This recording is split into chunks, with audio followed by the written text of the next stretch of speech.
I specifically remember the doctor telling us, oh, there are 10 toes, 10 fingers, everything looks good, developing perfect. In retrospect, I realized, 10 fingers and 10 toes. Give me the 9 fingers. I don't think anybody could have been happier than I was to be pregnant. Hi, honey. 8 months. 5 more weeks to go. Just give me a smile. Lucas Jacob Korn, 6 pounds, 7 ounces, born exactly, I don't know, what was the time? I think we kept saying to ourselves, are we prepared to have this kid? Is this really ours? Are people actually letting us leave with him? We're tired parents, but just thrilled. He sat on time, he crawled on time, he rolled over on time, he had eye contact. Lucas, look. Hey, what are you doing? What are you doing? He was pretty normal at that time, pretty typical.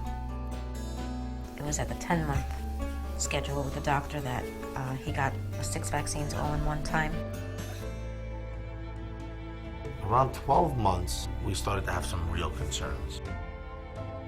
His eye contact just stopped. He didn't have any. He didn't look at us. He didn't answer to his name. Lucas.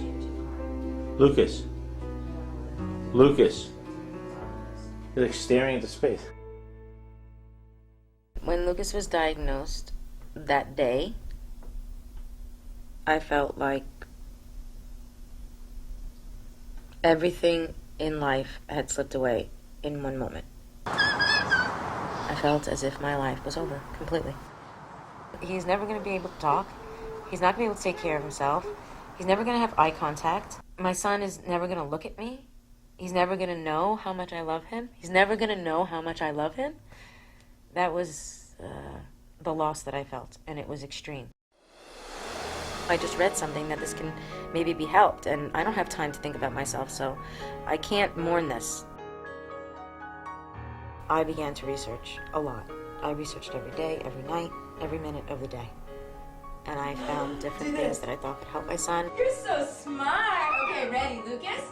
You do. Everything helped a little bit. He was still autistic, and he still had very abnormal behaviors. I was starting to give up hope at that time. He's almost 5 years old, he's not talking. They tell you if they don't talk by 5, 6, forget it, they're never gonna talk. I came across Amy Lansky's book called Impossible Cure. I had read so many books. That was the first book that I ever saw on homeopathy and autism. I got on the internet the next day and I found Dr. Wu. When people come to me with their children, they have tried about everything you can mention that is at this point in vogue for the treatment of autism spectrum disorder. He just listened, and he just let me tell him everything that happened. And then he said, I have a remedy to begin. I saw a change from the first time I gave him remedy. As soon as I gave it to him, his eye contact came back.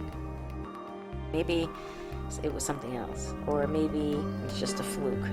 I'll just keep going and we'll see if this really is something.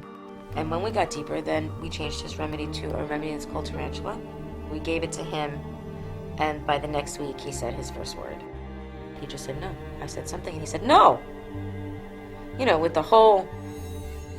With meaning, with contempt.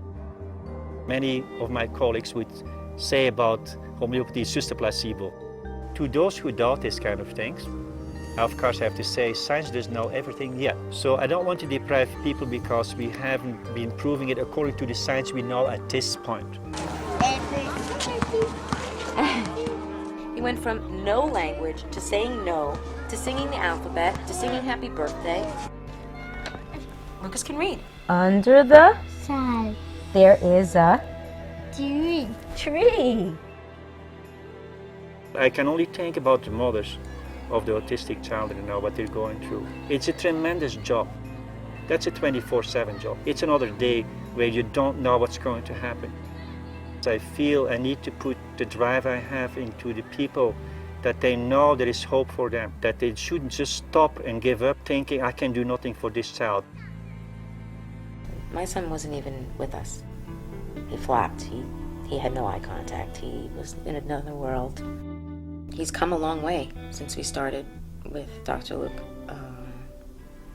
He's not cured, but he's a lot better. And I'm hoping that it's going to be a cure.